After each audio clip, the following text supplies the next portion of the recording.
thing we have done. The second thing we're going to do is we're actually going to draw a rectangle using coordinates. And I'm going to create myself a button here so that the user can actually click the button and then we go on to our actual game. So to do that, I'm going to create a rectangle using Pygame. And Pygame has a structure called rect. Let's move away. Pygame has a structure called pygame.rect.rect, where you give it the X and Y position where you want it to start the rectangle, and then you give it the width and the height of that rectangle, and then you can actually draw the rectangle to the screen. So I've got button rect, I've created my rectangle, and then I can actually draw the rectangle onto my screen. And when you're drawing onto the screen, you have to pass the screen itself. So you can see that game.screen was that item I created at the start. In Pygame, they actually refer to this as a surface. So you can actually refer to when you draw something, you're drawing on a surface. So game.screen is my surface.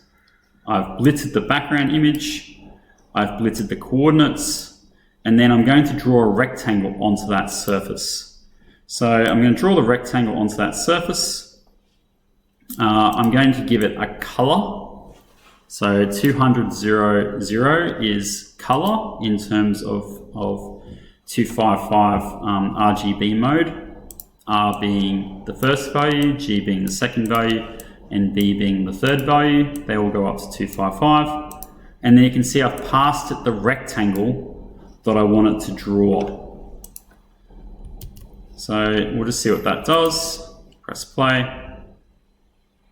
You can see now it's drawn a red rectangle in that part of the screen. Now it's not, I don't think it's actually properly lined up. So if you wanted to move it a bit, you might want to change the X value so it's actually in the middle of the screen. So I've just changed my X value in the rectangle to 440, and it should just move it across slightly. Also, you might like to just change the color. When you're doing this, I would advise you just to, every so often, just change different values and see what happens, so that you get an idea about how the system works. So I'm just going to change it to blue. You can see now I've got a blue rectangle. Okay. And we're going to draw a rectangle, we're going to draw text in front of that. So I'm going to create button text.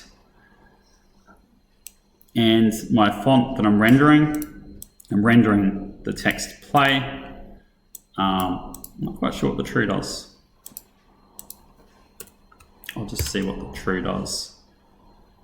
Oh, anti-aliasing. Okay, so it just makes it a smoother value if you put true on anti-aliasing.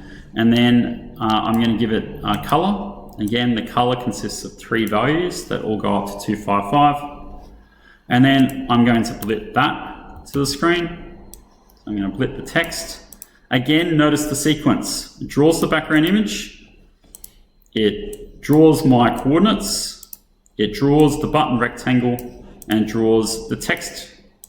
Now, if I actually change the sequence of those things, the text might not show up.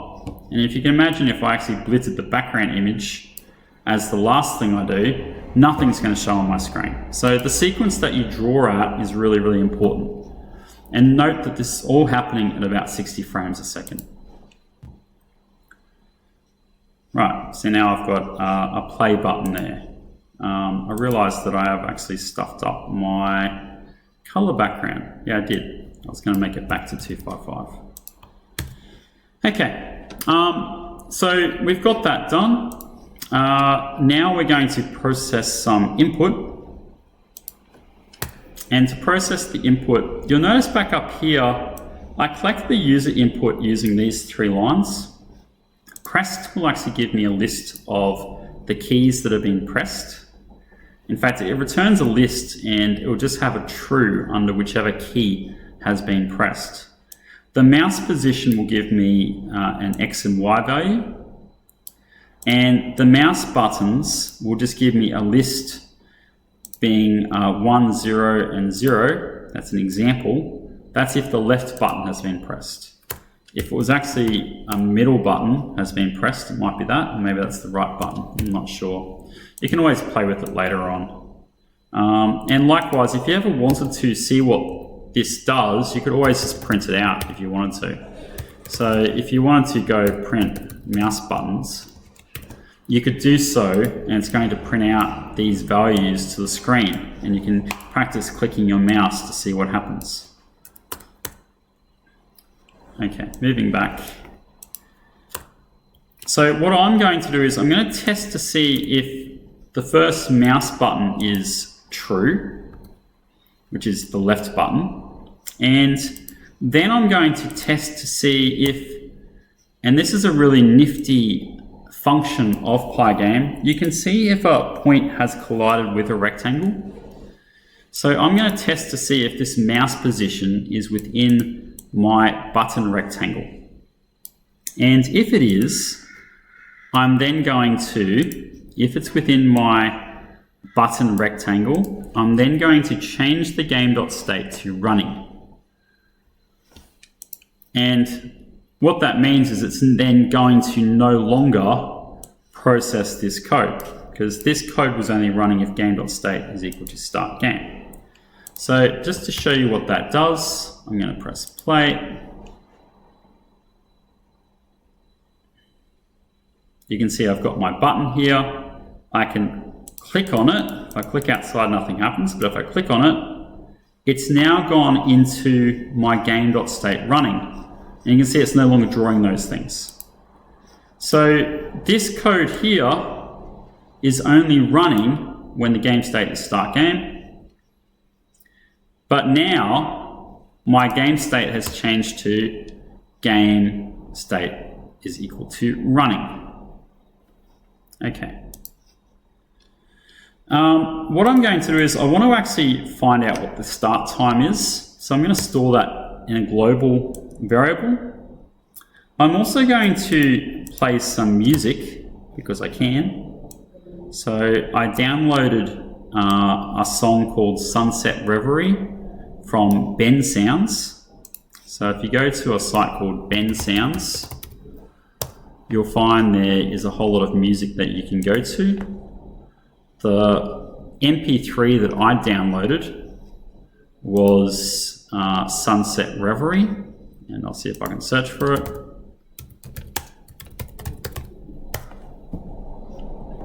There you go, and that's it there. There's a free download. And just remember that you should actually get the attribution text.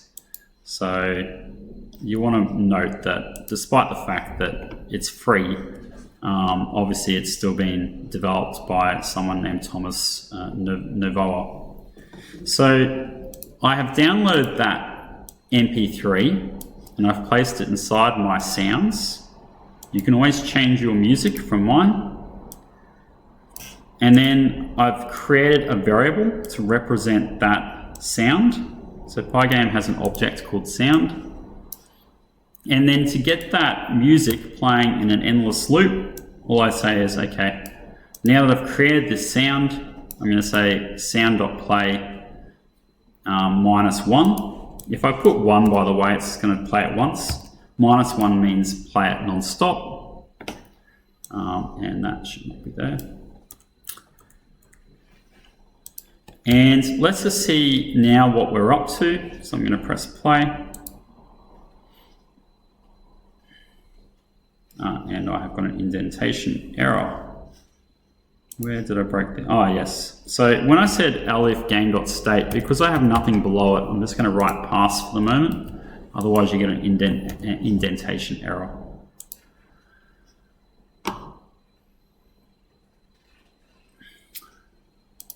So now you can see music running.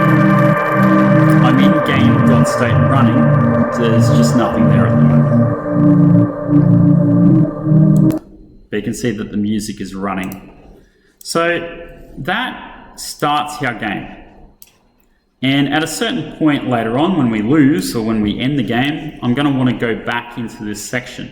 And I can do so simply by changing game.state to equal start game again. If that happens, because I'm in an endless loop, it's going to keep running this code. But once it stopped being game.state running, it's going to ignore this. So this whole code here is going to be ignored now at 60 frames a second. It's going to keep ignoring this stuff. Now I'm in game.state running. And what I want to do is I want to make it so you can see the time of the game, because it could be useful to you. So I'm going to create a timer. And to create the timer, I'm going to actually use the time library. You'll remember before that I actually saved the game start time. So game.start time I saved using time.time. And what I'm going to do is I'm going to keep getting the new time, and I'm going to subtract the game start time, and then I'm going to round it to an integer. And then I can actually create that as text, and I'm going to blip that to the screen. So you can see that. In fact, I should just change my view so that it wraps the text. You can see that I'm creating timer text, and I'm going to blip that at the top of my screen. So I'm going to blip that at the position 1010. And that's when I'm running. So the game state is now equal to running. It's going to keep running this at 60 frames a second. But the timer is only going to round up when a full second has passed. So let's run the code and see what happens. So now I've got a play button. I'm going to click start. You can see now that the time is counting in the top left corner of my screen. Okay, that is the end of this particular tutorial. My advice to you is to start playing around with things. I would actually, 1, see if you can change the sound. 2, maybe change the text. Maybe change the text color. Maybe move the text. 3, see if you can see what's inside these variables here. Maybe just print them out. You can always print them out as the game is running. And the last thing, which I didn't speak about, is that I have got an event here.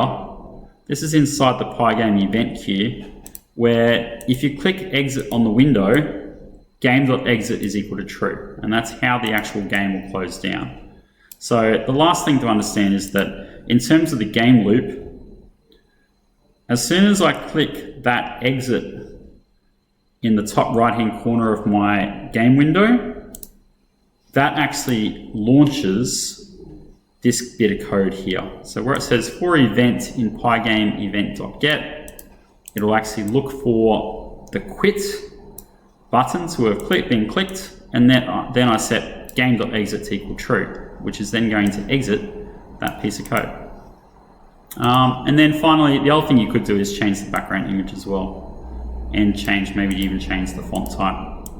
Okay, thank you very much for listening. I'll see you in the next tutorial.